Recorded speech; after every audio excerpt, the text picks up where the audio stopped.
You're listening to the Third Down Squad podcast, the best international news podcast for the National Football League. We're your hosts, Derek, Josh, and Toby.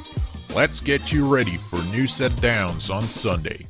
What's going on, everybody? Welcome back to the Third Down Squad podcast. Terribly sorry that we haven't been able to get you any footage these last couple of weeks. We had recorded the podcast about a week and a half ago, and unfortunately the footage was not very good quality, and it kind of just disappeared on us. But then we couldn't find time to do it this last weekend. But we are back. We're here to give you some great content, and we do have some new stories for you today. And first, we're going to start, or actually before we even start, we're going to mention this. 100 days before the start of the NFL. So that's very exciting. Less than 100 days from this point on. So we can't wait for the NFL to finally get back to being in full swing. Give us some content, please. Content, yes. You're giving us the content. All right, so now we're going to move on to our first topic, which is about Ezekiel Elliott and his off-the-field issues. Again, it seems like every other couple months we keep hearing about Zeke having an issue. We obviously know about the one where he was suspended 6 games. Whether or not you think he should have been suspended for that, he was. Has had a couple of other issues that have not been worthy of a suspension. And then I think it was last week, got into an altercation with someone at a fan fest, and then also got into an altercation with the security guard who tried to defuse the situation. No charges have been filed. Whether or not the NFL decides to do something about this is up to them. But Toby, we'll start with you. What's going on with Zeke? Is there something that's like just making it worse for him? And is this going to ultimately result in another suspension for him? I've seen the video that has surfaced at, I think it was end of last week. Yeah, I mean, it's nothing major that you can see in that video from what I could tell. Of course, there might be a different story that wasn't recorded. But since there wasn't really arrest of Ezekiel Elliott and he was just handcuffed in that situation and let go after, I don't think there's really a suspension, but it begs the question, did he really learn anything of what happened 2 years ago with his suspension? I mean, you could clearly tell in that video he was clearly not sober, let's put it that way. He had a couple of drinks before that, so I mean, most of those incidents that have surfaced with Ezekiel Elliott have some form of intoxication. I'm not excluding any other substances other than alcohol from it. So, I mean, if you know you can't handle your booze well in a situation like that, maybe if you're already under the microscope as Ezekiel Elliott is with the NFL, maybe think about not drinking that much anymore. And you're a role model, so act like one. I know you're young, but I mean, the guy is about the same age as we are here, so you can act in a mature way at that age as well. So do it. Yeah. I know alcohol played a factor in it, but I think what it's also showing is, I guess, like the prospect of having him get surpassed by Saquon Barkley in a way, where Zeke was used to being the top running back in the NFC East, but right now, like, Saquon has caught up to him a little bit. And I think that now I don't want to speak for Zeke himself here in this situation, but I think he has too much pride within himself to admit that Saquon is catching up to him. I'm not saying that he's going to get surpassed by Saquon or, Saquon's going to have the chance to, get past him. It's certainly there.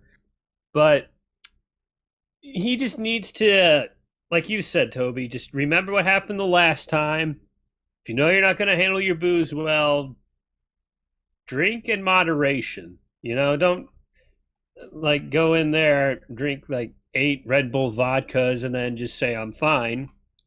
Because from personal experience, I'm not saying I drank 8 Red Bull vodkas, but a lot of beer flowed one night, and I'm pretty sure Toby and Derek will tell you the rest. But I know my football players when I'm drunk, and certainly I think Zeke just has, I guess, I think he's like you said, Toby. He's our age, so he's gonna mess up. So this is just another slip up. I think the NFL, at the very minimum, will give him at least a 1, maybe 2 game suspension because you're reflecting the Cowboys organization and the NFL. So I think there's at least going to be a minor repercussions on that. Yeah. You guys pretty much nailed it on the head. This is a maturity thing. And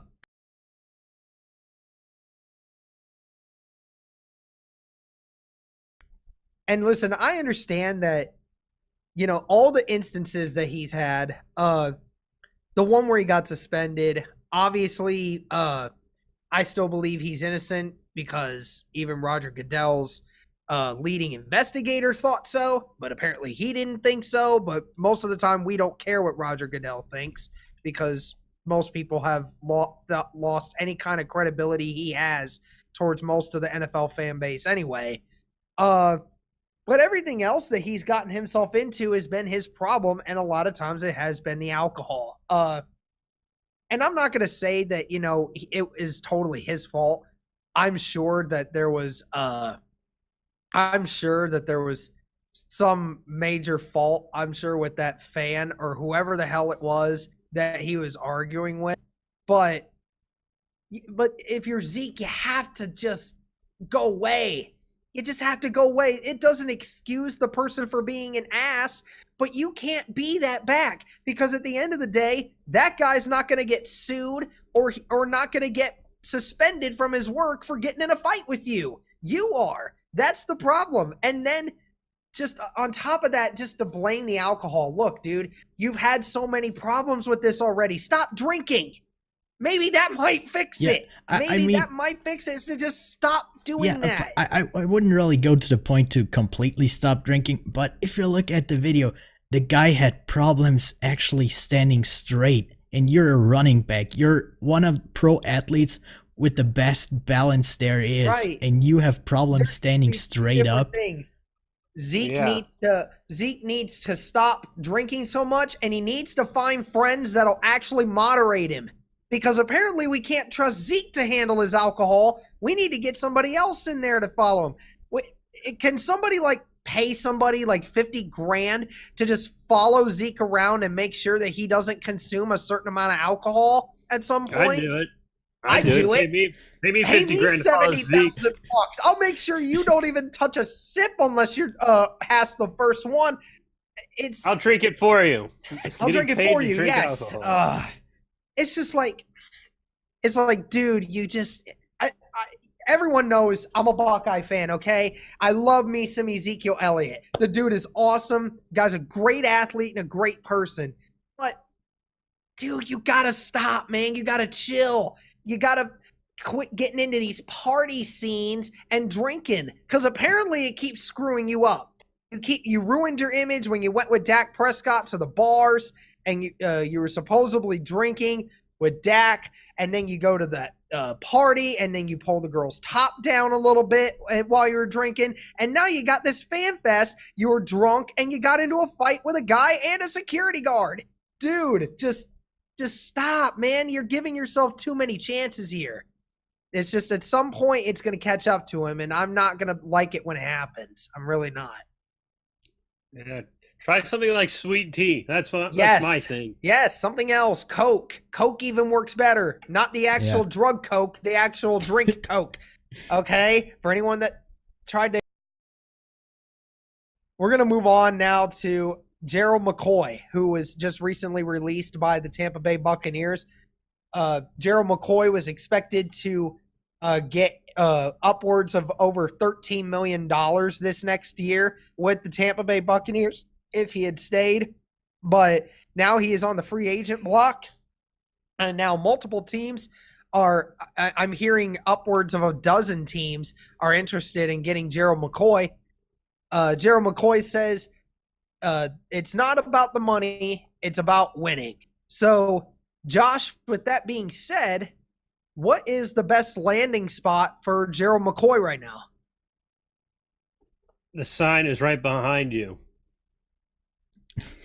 Yes, the Indianapolis Colts. Yes. Everything is there to succeed. He just has to be that final defensive tackle that we need. And quite frankly, it looks like we have like the best chance to win, and we offer that to him. And I think another team, although I really want to be the Colts because he still has a lot of miles left on him, I think another team that could do it with him is I honestly believe that it could be the Chargers. To help Bosa and Ingram on the outside, you get McCoy on the inside. Now, on paper, that probably looks good, but in practice, we'll have to wait and see depending on where he is. But there are also like rumors that he could sign with the Bengals. If you said you wanted to win, why would you want to go there? As we'll get into later on in the podcast a couple weeks from now. But yeah, he's worth the investment for the Colts, I'd say. Give him like a 2-year deal for like you don't even have to give him a 2-year deal. You don't even have to give him a 2-year. You could give him a 1-year good signing, a 1-year like what they did with Devin, a 1-year 10 mil. Yeah, just do that just to see. I mean, first off, I'm really surprised that Tampa Bay let a guy like Gerald McCoy go. I mean, he produced for them. He was one of their best players, if not the best player on their roster for a bunch of years now. So to hear that news, I mean, on one side, as a Saints fan, it made me happy. As an unbiased football fan, I didn't quite understand it. But yeah, as of landing spots, yeah, he went to talk to the Browns just a couple of days ago. Just today, he had a talk with the Ravens. Josh already said it, the Bengals are interested. I even think Pittsburgh could use a guy like Gerald McCoy, so the entire AFC North would be a good landing spot for him. Of course, you already said the Colts, they have the cap space for him. They need a defensive tackle. It would be a great fit. There are a bunch of other teams that would need a defensive tackle. The Seahawks come to mind. They need somebody on their defensive line with a little bit of experience, since they basically let everybody go that they had up front. Another team that some people are talking about are also the Saints. I mean, they need a defensive tackle. After what happened to Sheldon Rankins in the playoff last season with the torn Achilles, nobody knows if he's available this season. They need somebody up front. So they have a little bit of cap left. I think it's about $15 million. I'm not sure what it is after the whole draft. They didn't have too many picks, so it shouldn't be too much. So they still have a chance to sign him for a year. But Derek, as you've already said, about half the league is in need of a defensive tackle. And I mean, almost every team is in need for an upgrade for a guy like Gerald McCoy. So I don't see any team that is not at least trying to figure out a way to maybe sign him. Yeah, and I mean, let's take a look at Gerald McCoy, right? He's 30 years old. He was 31st last year in sacks and pass rush efficiency last year, which is far from his best years. It was easily not that great of a season, but by far was better than, most defensive linemen. At the end of the day, he's a guy that the two teams that come to mind, and I think the two teams that supposedly have the biggest interest and are the biggest teams on Gerald McCoy's radar, are the Colts and the Patriots. Now, those two teams make complete sense because two teams that are willing to give him a 1 or 2 year deal, worth a little bit of money, and both teams that are capable of winning right now.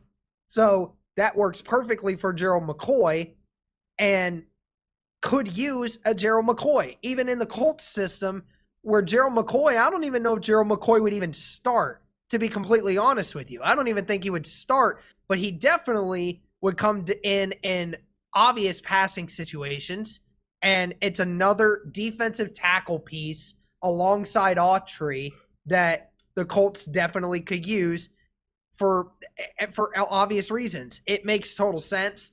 And that's the thing, like, all these Colts fans also saying that, like, I don't want to pay any more than $8 million for 1 year with him. It's like, well, what if he wants like 10 or 11 million? Are you going to say no over $2 million? Like, yeah, I'll say no. Like, why? Because we have the number one cap space still. We still have $90 million in cap space, man. And when you're signing a guy to a 1 year deal, especially a guy who's a veteran, it's okay to gamble a little bit on a 1 year deal because there's no long-term commitment.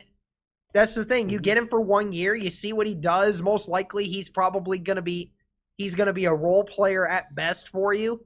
But that's all that the Colts really need. It's just another piece to add to the puzzle. And it's the same exact thing for the Patriots. Like I said, half the teams in the league are fighting to try and get him right now. If Gerald McCoy is actually truthful about, winning over money right now, then that list shortens by at least half. So we'll have to keep up to date with that one as time goes along. Hopefully it doesn't take too long. But anyway, now we're going to move on to another defensive tackle who actually just got signed by the team that released Gerald McCoy. Ndamukong Suh is now a Tampa Bay Buccaneer on a 1 year, $9.25 million contract. This is obviously coming right after they released Gerald McCoy, so obvious that they were making space to be able to bring in Suh.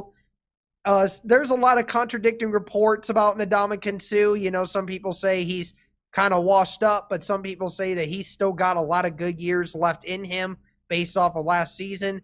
Toby, we'll start with you. What did you make of this move by Suh and the Tampa Bay Buccaneers?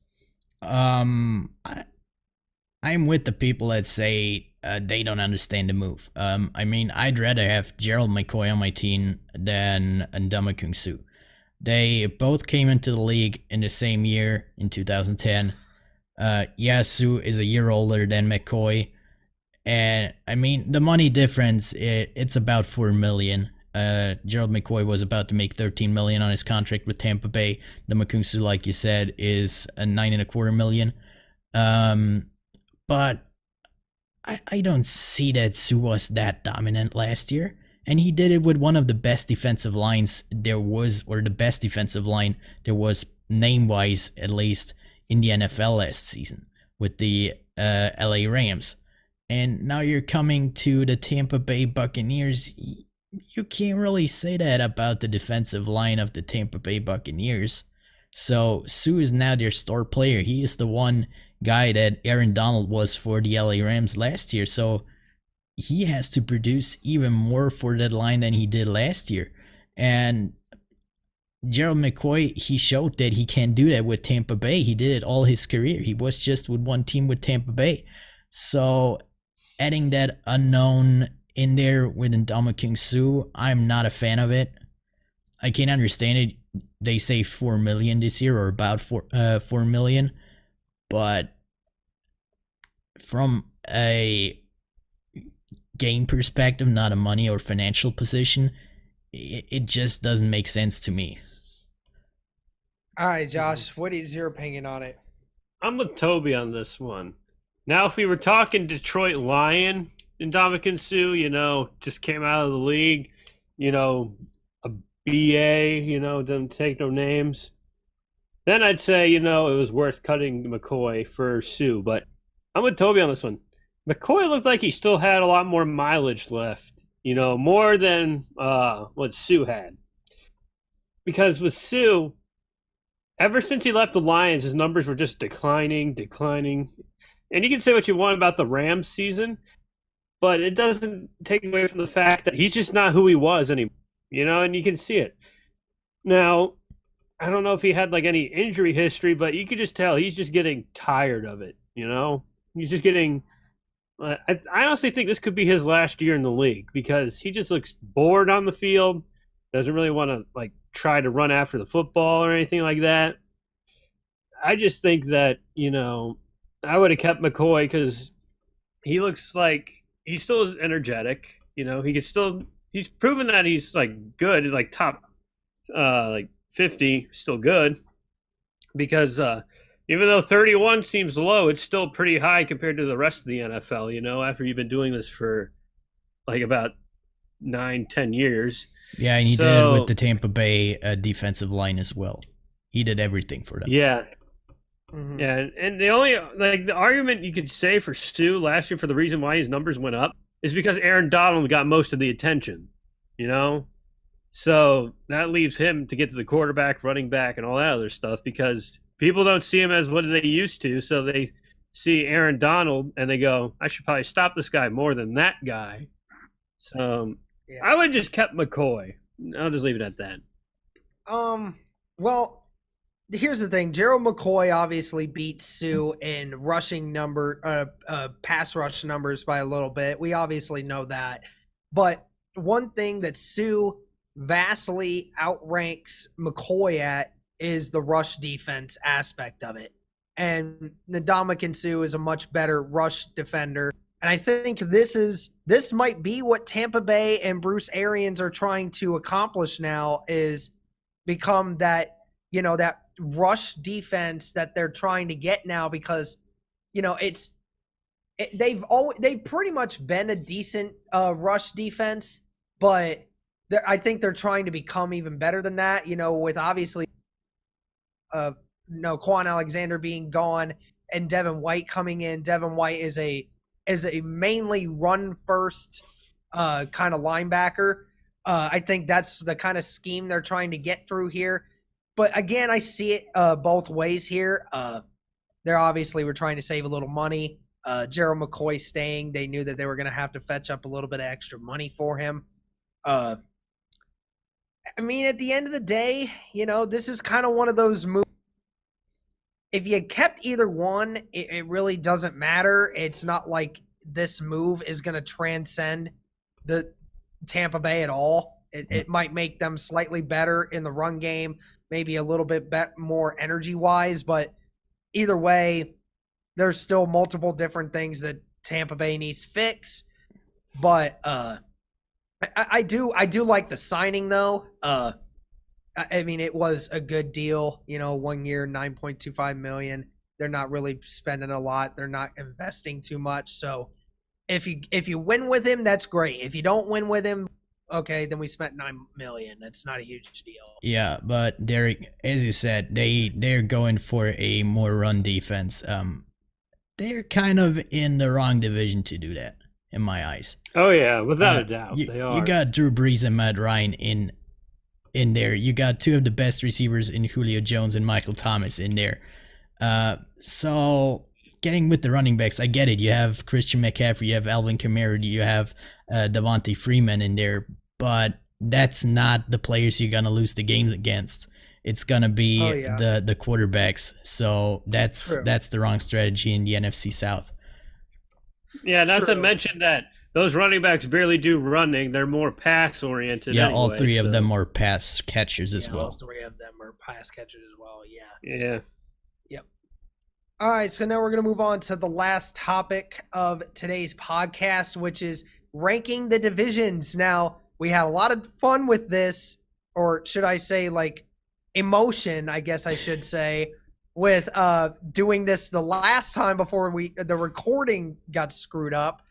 But anyway, I'll go first here because I want to hear Josh. Or I somewhat want to hear Josh's at the end. Just because I want to see if he had a change of heart. Let me just go grab a pen so I can remember the orientation of which ones I said. Right, so go ahead, Derek. I will catch up. I just got to grab a pen. Okay, all right. He's going to catch up. Okay. So I'll start it first. Number 8 is the AFC East. Obviously, I said it before, New England, obviously Super Bowl champs. They're going to probably make playoffs again. But ultimately, they have 3 teams in there that most likely will miss the playoffs altogether. So that is not a good recipe for what they need. So AFC East is at the very bottom. Josh came prepared. And number 7, we have the NFC South. Sorry, Toby, your Saints division is down there too.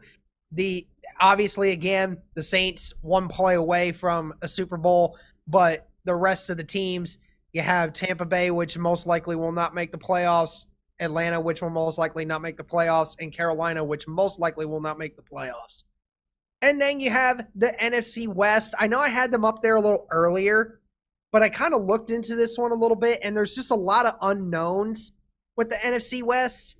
You know, you have the Rams up there, which we obviously know they're playoffs. We obviously know this. Their offense is high-powered the way it is.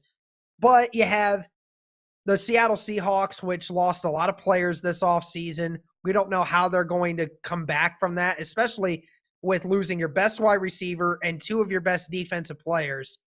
And then you have the 49ers, which are down there. We don't know how they're going to perform. We have no clue. And I mean, obviously, there's just a lot of unknowns in NFC West. So that's why they're down there at number 6. Number 5, we have the NFC East. Now, I still believe that, Philadelphia, and I believe that Philadelphia and Dallas Cowboys will both fight for a playoff spot. I think both of those teams are playoff contenders, no question about it. But we still have questions with the New York Giants and how limited they might be because of their quarterback position. And you obviously have the unknowns of the Redskins. We don't know how Dwayne Haskins and the rest of these young guys are going to perform there. So the NFC East is stuck at number 5.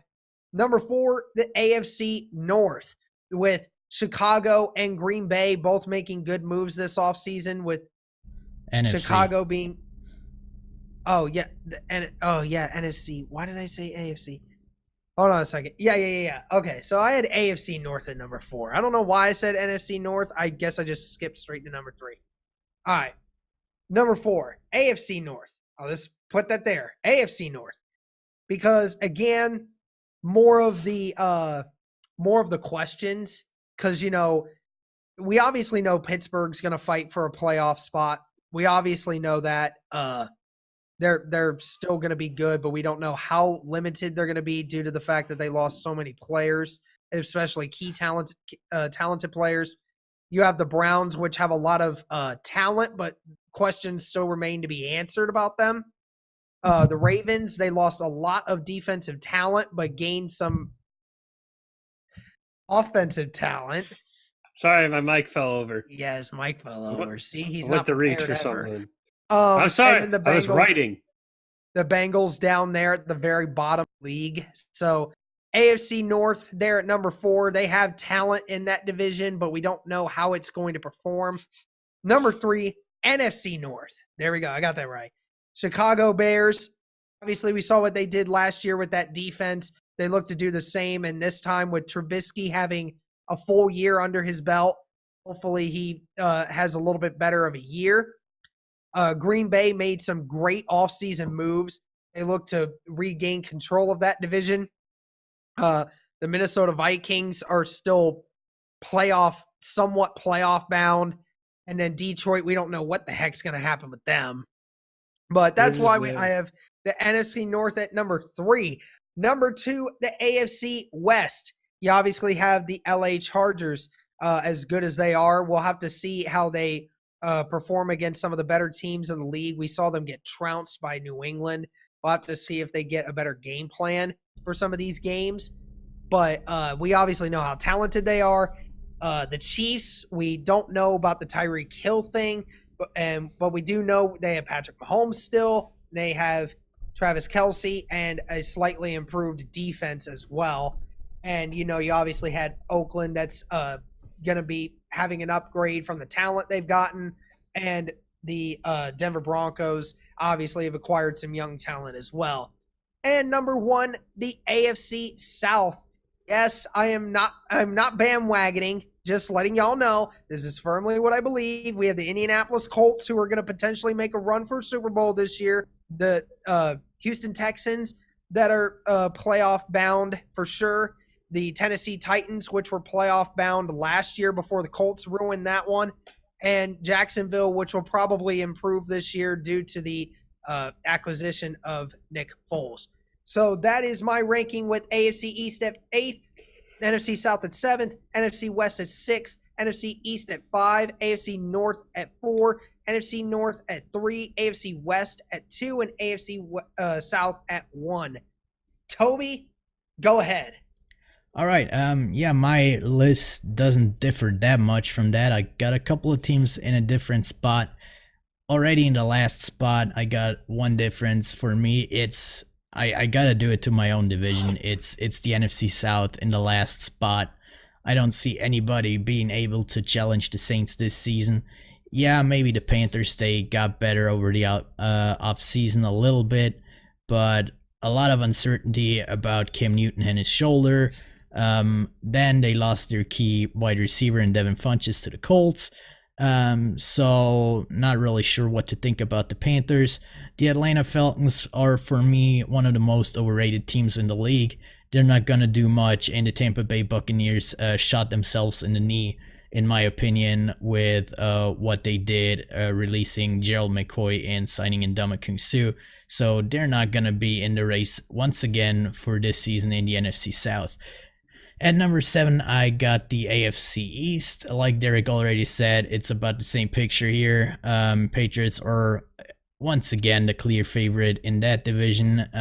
Maybe the Jets got better after what they did in the offseason, but I highly doubt that they made that huge of a leap, especially after all that what happened about 2 weeks ago when they all of a sudden decided to release their GM just a couple of weeks after the draft, which brought in some turmoil into the franchise there. The other two teams, the Bills and the Dolphins, aren't really... They're just there. Let's just call it how it is. At number 6, we got the NFC West. Same opinion as Derek once again. The Rams are another clear favorite in another division. Yeah, the Seahawks might have a chance, but that's mainly because of Russell Wilson at quarterback. But not sure what weapon he really has other than Tyler Lockett. I'm not convinced about DK Metcalf that he can perform that well. Of course, Doug Baldwin isn't there anymore this season. Then you got the San Francisco 49ers. It's going to depend if Garoppolo actually can play more than 6 games in one season, which I highly doubt he will.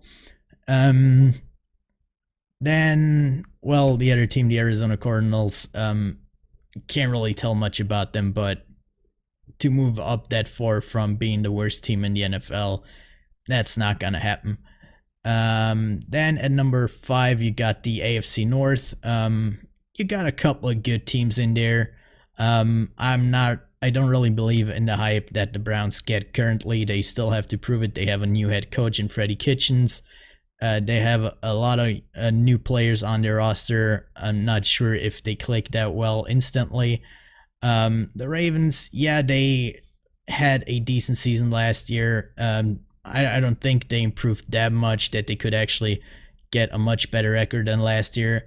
And then you got the dumpster fire of the Cincinnati Bengals, and of course the Pittsburgh Steelers, who are pretty much imploding during the off season, or already last season during the regular season, and or just before the off season with Le'Veon Bell and Antonio Brown. At number 4, I have the NFC East. Once again, I don't really see that elite team in there. I got the Dallas Cowboys at number 1 there. I don't really believe in the Philadelphia Eagles that much anymore this season. I don't know why. I just feel like the Eagles are not that good of a team anymore as they were 2 seasons ago or last year. They just have a lot of players that have gone from the franchise to other teams. The Washington Redskins I have as the number 2 team in the division, actually. Of course, a lot of uncertainty with a lot of young players or new players on that team. And then you got the New York Giants with Eli Manning and the clone of Eli Manning. So we got to see what they can do this season. At number 3, I got the NFC North. That's more of, you got a bunch of really talented teams, a lot of rivalries up there, of course. The Vikings, they had a bad season last year. I hope for Kirk Cousins that he might have a better season this year. For what it's worth with a contract, he has to show something this year, that's for sure. Then you got Aaron Rodgers with the Green Bay Packers, who got a pretty nice team up there in Green Bay again. They did a lot of moves to improve that team during the offseason and a nice draft as well. The Chicago Bears, they haven't really done much in the offseason, but they were a good team already last year, so they're in contention for the playoffs as well.